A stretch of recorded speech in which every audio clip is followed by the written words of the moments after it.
Hello students and welcome to Sleepy Classes. Now if you've been going through the newspaper regularly, there's one issue that you must have noticed, and that is the entire debate with respect to the delimitation exercise.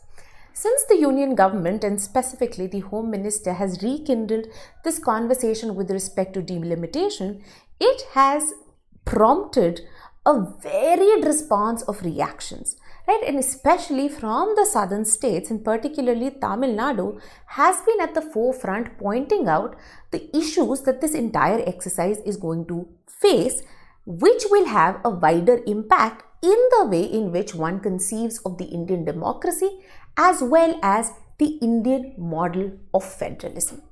Now, it is very important to understand what is this delimitation exercise, what does it entail, constitution की क्या provisions हैं, and क्या debate है, and very importantly, is there a way out? And that is exactly what we will be covering in this video.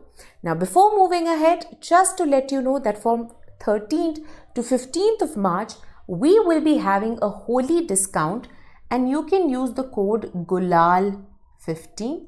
Importantly, if you're looking to enroll in Political Science and International Relations Optional, our course for UPSC 2026 has been launched, which will ensure timely and full coverage of the optional. Right? इसके बारे में जानने के लिए आप हमारी website पे जा सकते हैं या दिए गए नंबर पे कॉल कर सकते हैं, right? And don't forget to use the code before enrolling for the course to avail the discount. Now let's move ahead.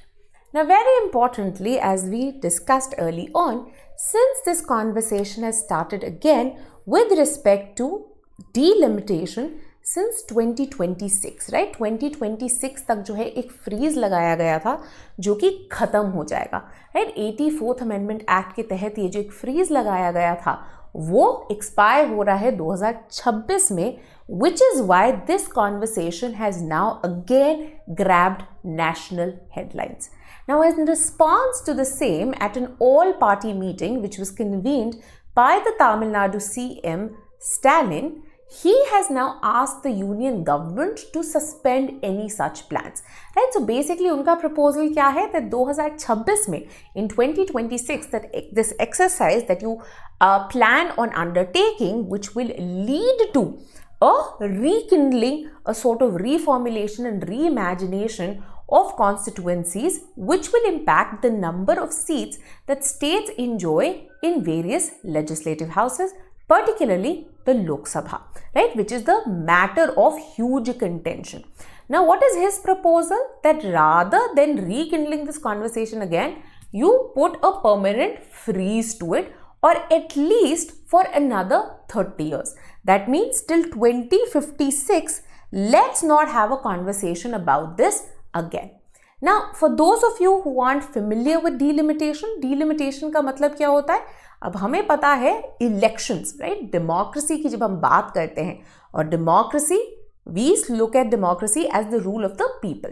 Now, how do we ensure this rule of the people? By carrying out the electoral exercise, wherein you go ahead and cast vote, choosing a member from your constituency, right?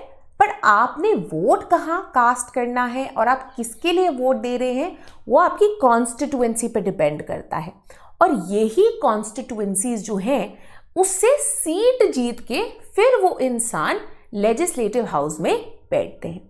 तो ये जो entire process है जिसके through ये number of seats and जो constituencies हैं उनकी boundaries draw की जाती हैं कि कितनी बड़ी होंगी और कितनी होंगी ये कॉन्स्टिट्यूएंसीज हर एक स्टेट में, चाहे ये लोकसभा के लिए हो एट द यूनियन लेवल या फिर ये लेजिस्लेटिव असेंबलीज के लिए हो एट द स्टेट लेवल. इस पूरी प्रैक्टिस को हम क्या कहते हैं? इसको हम डीलिमिटेशन कहते हैं, राइट? दैट मीन्स ये डीलिमिटेशन के एक्सरसाइज क्लियरली इम्पैक्ट करती है हमारे पूरे इलेक्टोरल प्रोसेस को, right? So the idea of who gets how many members in particular legislative houses, ये डिपेंड करता है डीलिमिटेशन पे. ना इम्पॉर्टेंटली ये जो पूरी एक्सरसाइज है इसे कैरी आउट करने के लिए एक बॉडी बनाई गई है जो कि टाइम टू टाइम कॉन्स्टिट्यूट की जाती है, right, and it is set up under an act of the parliament. मतलब एक स्टैचुएट है, एक स्टैचुटरी बॉडी की तरह, राइट, एक स्टैचुएट है जिसके अंडर ये डिलिमिटेशन कमीशन जो है एवरी टाइम सेट की जाती है, सेटअप की जाती है बाय द यूनियन गवर्नमेंट। ठीक है, तो 4 बार जो है ये बॉडी को सेटअप करने के लिए पार्लियामेंट ने एक्ट पास किया है, 52 में, 62 में, 73 में, 2002 में, और ये हाई पावर्ड बॉडी जो है फिर कॉन्स्टिट्यूट की जाती है। ना वेरी इंपॉर्टेंटली कॉन्स्टिट्यूशन खुद बात करता है डिलिमिटेशन की, राइट, आर्टिकल 82 एंड 170, राइट। अब आर्टिकल जो 82 है ये कहता है कि हर सेंसस के बाद, राइट, जब भी सेंसस की एक्सरसाइज जो है ये कैरी आउट होगी तो जो लोकसभा की सीट्स है उनकी जो एलोकेशन है उनको आपने रीएडजस्ट करना है लेटेस्ट सेंसस के अनुसार, right. So this is exactly what the constitution has lead forward in article 82। अब आर्टिकल 81 में एक नंबर सेट कर दिया गया है लोकसभा के जो स्ट्रेंथ है उसका, which is currently eight 550, right. Maximum strength हो सकती है, मैक्सिमम की बात हो रही है, the maximum strength the Lok Sabha can have is 550, जिसमें से 530 जो हैं वो स्टेट्स के हैं एंड 20 जो है ये ग्रांटेड है to the union territories, right. तो ये आइडिया जो है कॉन्स्टिट्यूशन में ही आगे रखा गया है। तो जिस तरह से आर्टिकल 82 बात करता है लोकसभा की, आर्टिकल 170 जो है बात करता है ऐसी एडजस्टमेंट की in the state legislative assemblies, right, that जब भी सेंसस होगा इन बॉडीज की रीएडजस्टमेंट की जाएगी। अब ऐसी एक्सरसाइज जो है कैरी आउट की गई थी जब भी ये जो है हर डेकेड के बाद जो सेंसस कराया जाता था उसके बाद, तो 1951 में, 61 के सेंसस, 71 के सेंसस के बाद 2001 के अंदर जो है लेटेस्ट सेंसस हुआ। 2021 का हमें पता है कोविड के कारण there have been numerous interruptions, right, तो जिसका डेटा अभी हमारे पास नहीं है, राइट। हाउएवर 2001 के सेंसस के बाद से कोई भी जो है एडजस्टमेंट नहीं की गई और अभी तक हम जो फॉलो कर रहे हैं सीट्स की एलोकेशन वो किसके बेसिस पे कर रहे हैं, that was on the basis of primarily the 1971 census, right. अब जो नंबर ऑफ सीट्स है हम देखेंगे कि कॉन्स्टिट्यूशन ने बात की थी तो इन्होंने क्या कहा, इन्होंने कहा that based on the census which were carried out, right, every 10 years, 51 में, 61 में, 71 में, तो इसके अकॉर्डिंगली जो सीट्स थी, राइट, जो सीट्स ऑक्यूपाई की गई हैं वो भी बदलती गई, राइट। तो अर्ली 51 के बाद जो है इट वाज एट 494, फिर पॉपुलेशन बढ़ी तो उसको 522 कर दिया गया, फिर और बढ़ी तो ये 543 पे आ गई, ठीक है। तो जैसे जैसे पॉपुलेशन बढ़ी वैसे वैसे जो है नंबर जो है लोकसभा में वो भी एक्सपैंड हुआ। However, now this entire exercise has been frozen as per the 1971 का population census। अब ये क्यों किया गया था? ये किया गया था कि we understand पॉपुलेशन कंट्रोल को जो है, जो कि एक मैसिव नेशनल गोल माना जाता था, उसको एनफोर्स करने की कोशिश की गई। But we know that across the state एक स्टैंडर्ड तो डाउनफॉल नहीं देखा गया, एक स्टैंडर्ड कंट्रोल नहीं देखा गया। Certain states have been performing much better than the other states, right? So to ensure that the states who have been carrying out fertility control programs successfully and have been controlling their population, they aren't penalized, right? तो इसी कारण उन्होंने क्या किया, उन्होंने क्या freeze कर दिया 1971 के सेंसस के अकॉर्डिंगली, राइट। तो इसके कारण क्या इंश्योर हुआ कि जो स्टेट्स हैं which happen to be particularly the northern Hindi heartland states, जहां पे पॉपुलेशन राइज विटनेस किया जा रहा था, they don't automatically have a higher number of seats in the Lok Sabha as well. तो 42nd अमेंडमेंट के तहत इसे फ्रीज किया गया था द ईयर 2000 तक। However again 84th amendment act जो है लेके आया गया जिससे 2026 तक ये फ्रीज कर दिया गया है, right, which is why now the conversation has started again because the freeze will be coming to an end. Now in 2001 after the census, the 2001 census, constituencies की बाउंड्रीज को जरूर एडजस्ट एंड ऑल्टर किया गया थोड़ा सा rationalise करने के लिए, राइट, जो रेशो था between the electorate and the member that they were sending, right. तो मतलब एक मेंबर कितने ज्यादा वोटर्स को जो है रिप्रेजेंट कर रहा है, उसको थोड़ा रैशनलाइज करने के लिए सिर्फ कॉन्स्टिट्यूएंसीज की बाउंड्रीज जो है उन्हें ऑल्टर किया गया था। But the number of seats that were allocated to every state in the Lok Sabha as well as जो नंबर ऑफ सीट्स उनकी लेजिस्लेटिव असेंबलीज में है, those were kept as it is, right? And this was also why, because of the demand that was raised by the southern states that look, to contribute to your national goal of controlling population, we have been at the forefront, तो हमें penalize ना किया जाए कि क्योंकि हमने अपनी population को कंट्रोल कर लिया है तो अब नए सेंसस के हिसाब से हमारी जो सीट्स होगी वो और कम हो जाएंगी vis-a-vis the northern states which haven't performed as well when it comes to population control measures. Now again that this conversation has come up, even though जो हमारे होम मिनिस्टर हैं वो बार बार इंश्योर कर रहे हैं, रीअश्योर करने की कोशिश कर रहे हैं साउदर्न स्टेट्स को कि आपकी सीट्स में जो है कमी नहीं आएगी, बट स्टिल जो है there is a loud protest on. Now what are the main demands? सबसे पहले वो कह रहे हैं कि कभी भी अगर आप एक डिलिमिटेशन एक्सरसाइज कैरी आउट करेंगे post 2026 based on the new census data, right, इसके कारण हमारी जो रिप्रेजेंटेशन है पार्लियामेंट में, इन लोकसभा इन पर्टिकुलर, ये और भी ड्रास्टिकली गिर जाएगी। पहले ही राज्यसभा में हमें पता है राज्यसभा में क्या रूल है, in Rajya Sabha we have indirect elections, right, and these indirect elections also, right, the number of MPs that you get in Rajya Sabha is dependent on the strength, right, the strength of your legislative assemblies, right, the strength of your legislative assemblies. Now जितना बड़ा state, जितनी बड़ी population, उतनी बड़ी legislative assembly, मतलब जो population के अंदर numerical heft enjoy करते हैं वही स्टेट्स राज्यसभा में भी हेफ्ट एंजॉय करते हैं। अब लोकसभा के अंदर भी अगर ये एडजस्टमेंट नई तरीके से हुई तो सदर्न स्टेट्स फील दैट इनकी voice and representation in parliament और भी ज्यादा गिर जाएगी। Now very importantly they look back at the demographic data. They say that in the last 50 years, when you look at the population explosion that has happened in India, most of this has centered around the northern states, right? And it has been particularly uneven in India. So the northern states, particularly the Hindi heartland of Uttar Pradesh, Bihar, Madhya Pradesh and Rajasthan के अंदर particularly high population growth जो है witness किया गया है, which has far exceeded the increase of population in southern states like Kerala, Tamil Nadu, Karnataka and Andhra Pradesh, who have also played a very pivotal role in trying to implement population control measures and bringing down their total fertility rates.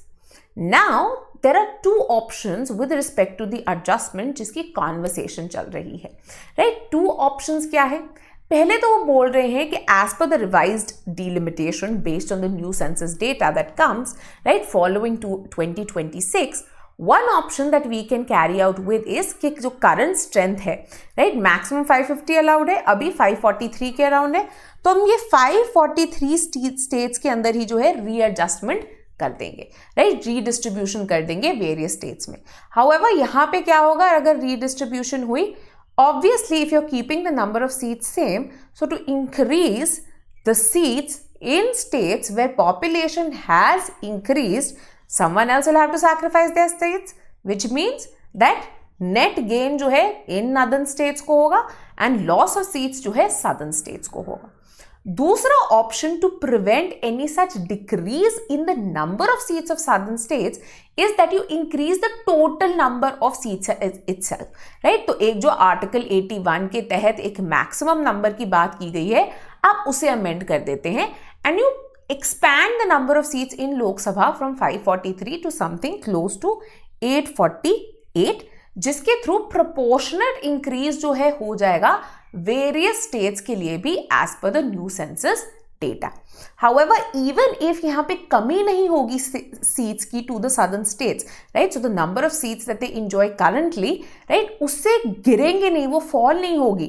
But when you look at the proportion, right? The proportion of increase that they will see with respect to the expansion of seats in Lok Sabha will be far less than that enjoyed by the populous states, right? तो आप imagine कीजिए कि अगर southern states की जो है, से आप imagine करो by 20 जो है seats increase होगी, वहीं पे अगर हम northern की देखेंगे तो नदर्न स्टेट्स की जो है क्लोज टू 100 और सो सीट्स जो है इंक्रीज हो जाएंगी, right? Just hypothetically giving you an example कि इसका क्या मतलब है, राइट? तो द नंबर ऑफ सीट्स जो प्रोपोर्शन है that will be far more for these popular states compare to the southern states, right? तो इन्होंने बोला कि इन प्रोपोर्शन जो हमारी सीट्स है to the total number of seats वो तो और कम हो जाएंगी, तो हमारा तो लॉस ही सिचुएशन है, right? So मतलब in both these scenarios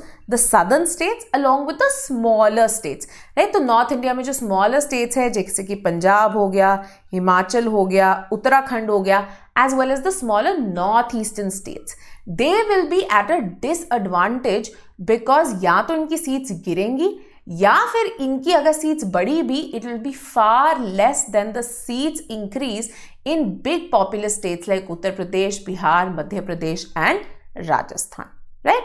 तो ये in fact Milan Vaishnav and Jamie Hintson की एक स्टडी थी जो कि उन्होंने कैरी आउट की, जहां पे उन्होंने एग्जाम्पल दिए हैं.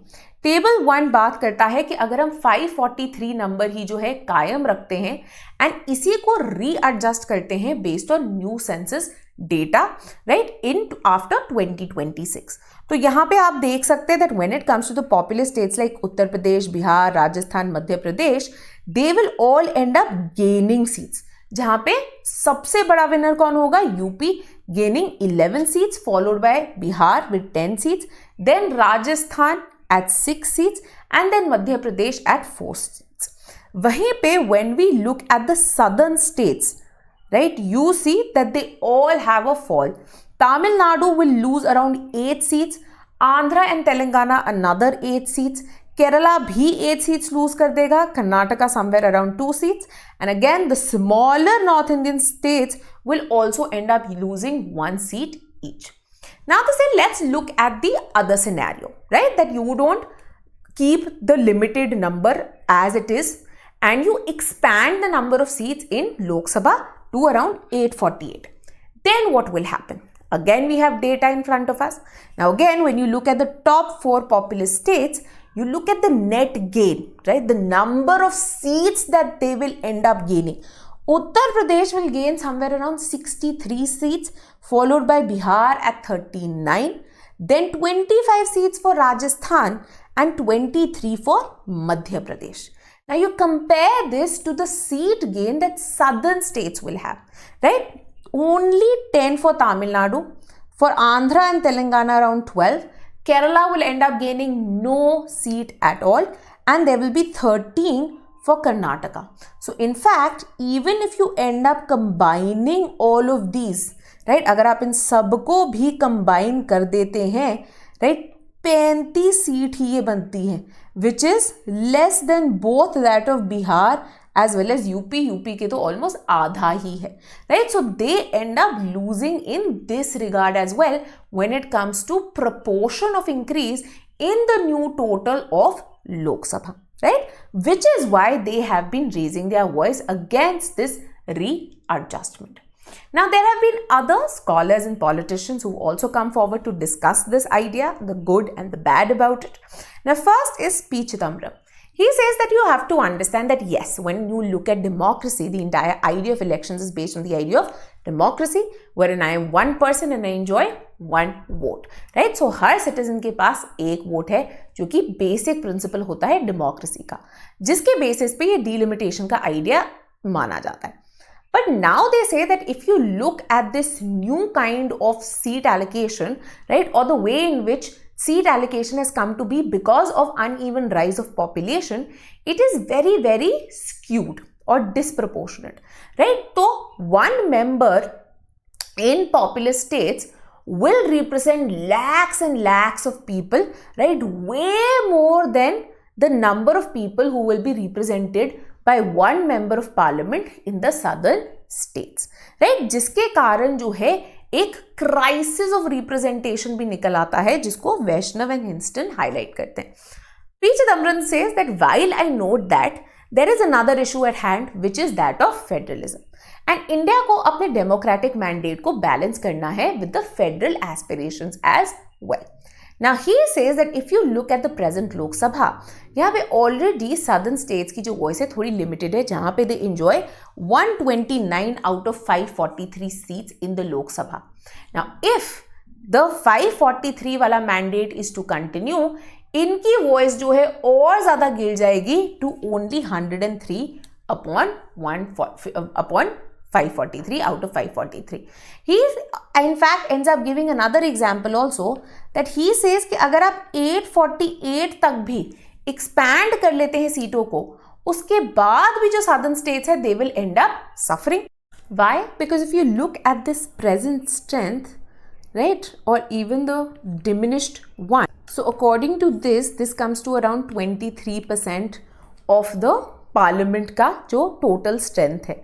However, अगर हम 848 के अंदर भी adjust करते हैं, ये further decrease हो जाएगा, जहाँ पे they will enjoy only around 14% of the seats of the 848 or the 888, whatever number they finally arrive at, for the new parliament. So at the end of the day, the southern states end up losing their voice and representation in the parliament. Now Yogendra Yadav again talks of this thing. He says now it's not just about federalism, he says it's also about unity, right? An entire mass of states is unhappy with the kind of unequal voice that they will end up having within the parliament, which will end up also harming our bonds of national unity, right? Yogendra Yadav says that already when you look at the kind of fissures that exist in India between the north and the south and various other regional fissures, उनके अंदर एक और ये crisis जो है add हो जाएगा, right? So for example, he says already 3 fault line जो है exist करती है.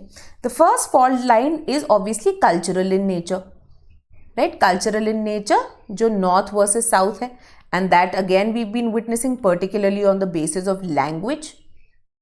Right, we are seeing the entire fiasco with respect to the 3-language formula. Then when it comes very importantly, we look at the economic divide. In terms of the economic divide, we see a huge variation, wherein the southern and the western states have ended up doing way better than the northern and the eastern states. So that's again a huge divide. Then there is obviously a political divide that one witnesses. Right? So in the heartland, Hindi heartland particularly, BJP, the forces of Hindutva have been rather dominant, right, compared to the southern states, wherein even though they have been making ground, but there also they are junior partners to regional parties which enjoy much more popularity. Now you can add to this another legislative fault line which will emerge because of this adjustment that comes in the aftermath of 2026 delimitation exercise, right, which will end up creating a new fault line, thereby further eroding bonds of national unity on regional basis, right? तो ये योगेंद्र यादव का जो है idea है कि हमें इसके अंदर नहीं पढ़ना चाहिए, and he says rather than extending it for 30 years till 2056, अब permanently ही इस debate को जो है at least in the seen future आप खत्म कर दीजिए, जब तक थोड़ा जो है इवन पॉपुलेशन का राइज जो है नहीं विटनेस किया जाता. Now on the other hand, Suhas Palchikar says that while we understand the kind of concerns that southern states are raising, one cannot deny the democratic deficit which comes into play because of the lack of representation that crores and crores of people in these populous states are witnessing, because there hasn't been a readjustment, a reallocation on the basis of latest census data in the parliament. Right? उन्होंने क्या बोला? उन्होंने बोला आप अभी के लिए तो खुश रख लोगे by freezing the numerical states, but आप देखो कितना ज्यादा distortion अकर कर रहा है, जहां पे if you look at the northern states, you have one representative, right, for every almost 20 lakh people, and this is an impossible deal, right? And he says this also may be one of the reasons why there is such a huge crisis of governance in these states as well. और आप easily उस पर ठोक भी सकते हो, है ना, कि देखिए इतनी बड़ी पॉपुलेशन को मैं रिप्रेजेंट करता हूं, मैं किस किस की बात सुनूं, है ना, कैसे मैं इन सबकी जो है डिमांड्स को पूरे करने की कोशिश करूं when I am representing such a huge population. So he says this is something which is untenable and it goes against the entire electoral and democratic fabric of the country. Right? Similarly, Milan Vaishnav and Jeremy Hinston also come in here and they also talk about and highlight this crisis of representation. Now they say within this crisis of representation is another hidden crisis, which is what when you talk of the marginalized communities, right? जहाँ पे अगर आप रीअप्रोप्रिएट नहीं करते हो seats को, right, जहां पे आप रीडिस्ट्रीब्यूट रीएलोकेट नहीं करते हो सीट्स को based on the latest data, it also impacts the reserve seats for scheduled caste and scheduled tribes. Why? Because the number of seats that the SCs and the STs get from state is determined on a state by state basis. मतलब उनकी community का कितना share है in the overall state population, right. So suppose कीजिए अब अगर northern states के अंदर सर्टेन कम्युनिटीज का शेयर बढ़ रहा है, उनकी रिप्रेजेंटेशन नहीं हो पा रही है in the parliament because of lack of readjustment. ठीक है, तो एक तो सोशल जस्टिस का कॉज भी जो कि बहुत जरूरी था विद इन द पार्लियामेंट, वो भी नहीं पूरा हो रहा है क्योंकि हम ये रीएडजस्टमेंट नहीं कर रहे हैं, right. Now there is the issue of what do other countries do, right? कि अब India is not the only federal country, बाकी कंट्रीज कैसे कोप अप करती है इन इश्यूज के साथ. अब यूएस को अगर हम देखें, यूएस के अंदर टाइम टू टाइम सीट्स को रीएलोकेट किया जाता है to be in tune with the proportion of population. So on the basis of population, उनका जो पॉपुलर हाउस है which is house of the representatives, हर 50 स्टेट के अंदर जो पॉपुलेशन की ग्रोथ हुई है उस हिसाब से जो है रीएलोकेट कर दी जाती है seats, right. However the difference lies in the equally powerful upper house.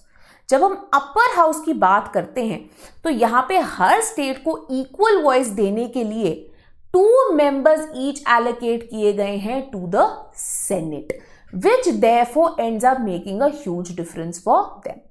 वहीं पे अगर हम यूरोपियन यूनियन को देखते हैं, जो यूरोपियन यूनियन की पार्लियामेंट है जहां पे 720 मेंबर्स आते हैं एंड सीट्स जो है डिवाइडेड है बिटवीन 27 मेंबर कंट्रीज, राइट. यहां पे फॉलो करते हैं the principle of what is called degressive proportionality.